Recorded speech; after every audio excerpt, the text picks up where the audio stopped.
نظر میں عصر جواں کی بغاوتوں کا غرور، جگر میں سوزے روایات لے کر آیا ہوں، جہانے تیرہ کی خاموشیوں کے حلقے میں چراغ حرف و حکایات لے کر آیا ہوں۔ جناب صدر اور عزیز محفل، آج ہم اقبال کو خراج عقیدت پیش کرنے کے لیے موجود ہیں۔ جناب صدر، اقبال مجموعی طور پر ایک مینارہ نور کی حیثیت رکھتے ہیں۔ ان سے اکتسابی فیض حاصل کرنے اور ان سے متاثر ہونے والوں کا حلقہ بہت وسیع ہے۔ انہوں نے اپنی فکر و نظر سے بر صغیر میں پورے ایک عہد کو متاثر کیا۔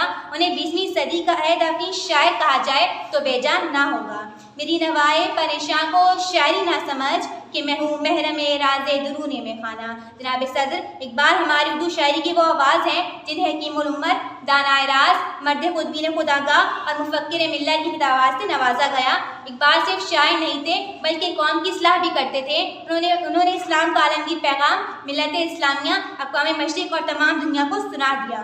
عروج آدم خاکی کے منتظر ہیں تمام، یہ کہکشاں یہ ستارے یہ نیلگوں افلاک۔ جناب صدر، علامہ اقبال نے مسلمانوں کو امن اور اخوت کا درس دیا اور ایک ہی خرمن کی دانوں کو جمع کرنے کی جدوجہد شروع کی۔ مرکزیت اور اتحاد کو پارا پارا ہوتے دیکھ کر انہیں ایک ہونے کا مشورہ دیا۔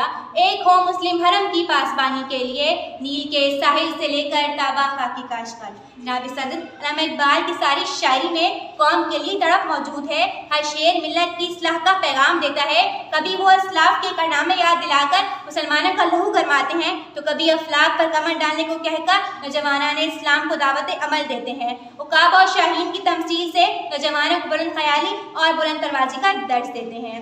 وہی ہے صاحب امروز جس نے اپنی ہمت سے زمانے کے سمندر سے نکالا گوہر فردا۔ شکریہ۔